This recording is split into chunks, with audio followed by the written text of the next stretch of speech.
radarlarni qo'yib olib, tadbirkorlik nomi bilan haliga qilayotganlar bor-ku. Bir soat ichida 1 million qanchalik jarimadan 10 tami 15 tasini tushirganda, qarang bitta odam.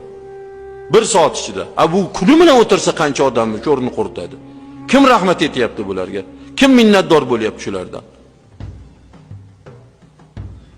Hech kim minnatdor bo'lmaydi. Hamma la'nat etadi. Kim bular? Rossiya bostirib kelganda mana ota eshon bor, mana bitta qori bor, mana bitta domla bor deganlar bor chaqirib. Ular bilmagan qayerda domla bor, qayerda eshon borligini. O'shalari navara chavaralari mashalar. O'sha paytda millatni sotganmi? Bugun mahalladoshini sotyapti. Bugun mahalladoshini sotdimi, ertaga vatanni ham sotadi bular. Vatanni ham shundoqqa sotib yuboradi.